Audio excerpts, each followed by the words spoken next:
What's up, guys? So I've seen a lot of requests about altars, about what goes on them, and what should and shouldn't be placed, and how much, and whatnot. So to help you guys out when it comes to altars, I thought we'd talk about that today and give you some of my tips. And the first thing we should do is just look at the definition of what altar is and what it actually means. So this is the definition for altar.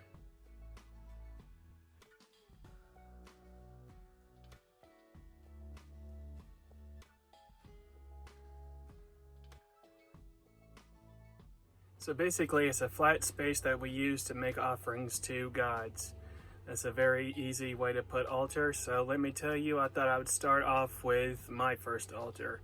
A few years ago, about 10 years ago, my first altar consisted of nothing more than a candle and some incense I bought at Walmart.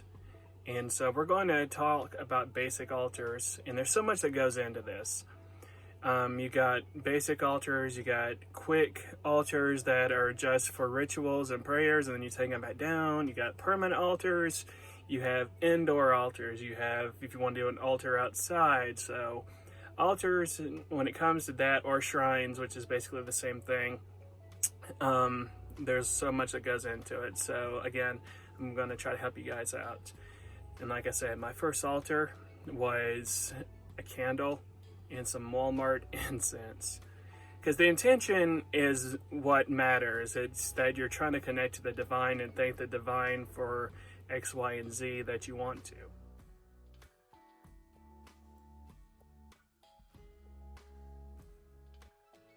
So first and foremost, I want to address this question: are altars even required in Hellenic Polytheism? And the answer is no. You do not have to have an altar if you cannot even afford a candle. Don't feel like it stops you from practicing your spirituality. The gods know the situation that you're in. And centuries and thousands of years ago, people didn't have altars. They didn't have candles. They didn't have incense. And how did they pray? They raised their hands to the sky and they thanked the gods for a new day. That's all you got to do. That's as simple as Hellenic Polytheism is, because it's all about what's from the heart. So don't worry that you don't have this before we go into anything else. It's what comes from your mouth and your heart and just your thoughts. Even if you can't even speak, that doesn't limit you from the gods. They know from your heart what you're saying. You just got to look up and they know what you're doing. They've been around a long time and you cannot surprise the gods. So don't feel like even an altar is necessary. Just worship the gods the way you want to in your own personal way. So is an altar even required? No.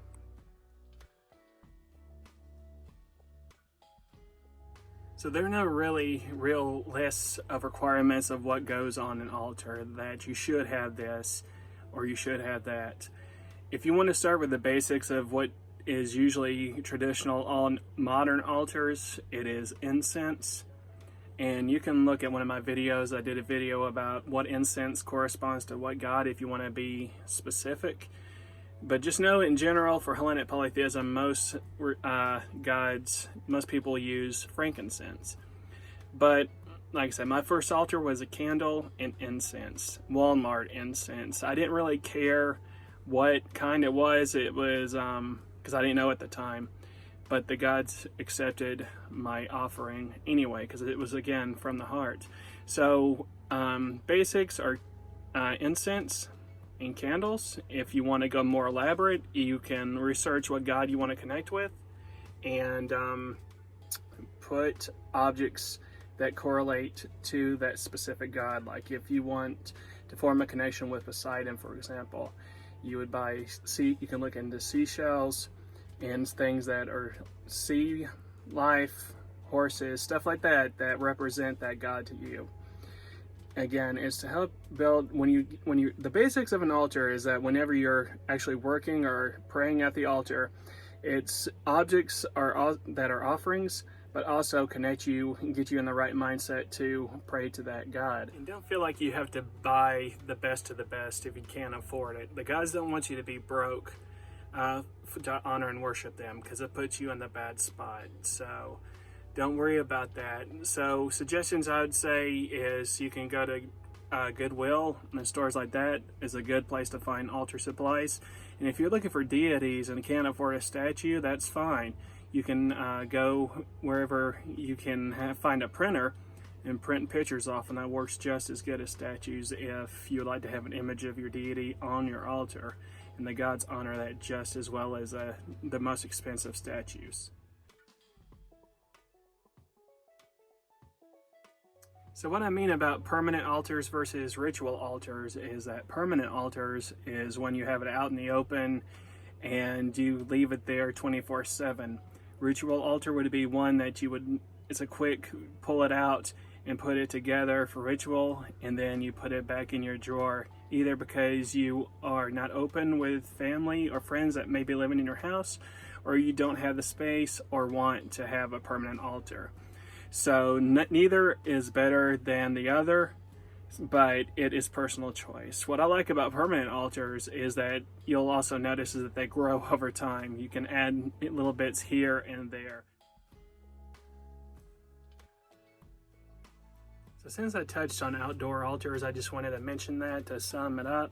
So outdoor altars are when it's really nice outside and you go out there and you want to worship the gods out in the open in nature. So just a couple of things to remember whenever you're outside doing an outdoor altar is that number one is that it's going to be a temporary altar unless you have stone or something else that can resist the weather changes, because you leave certain things outside, it will eventually corrode and destroy whatever you leave outside over time. And also another tip about outdoor altars is that if you have something burning, you want to stay with it and make sure to extinguish it, or make sure it is extinguished before you leave.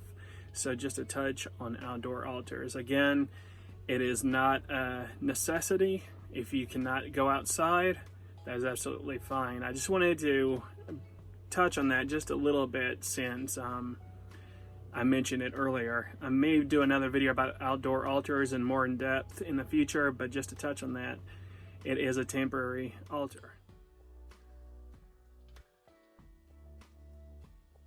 So in conclusion, I just want to say that altars are nice, but they are not a necessity.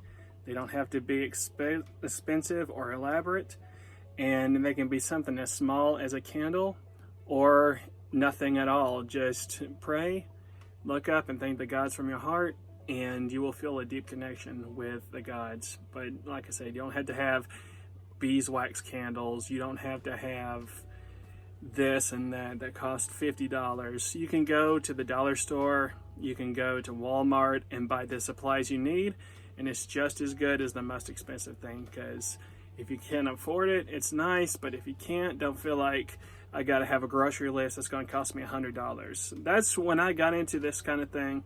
When I started my spirituality, I read books that said, like, if you have an altar, the altar has to be made of all natural wood.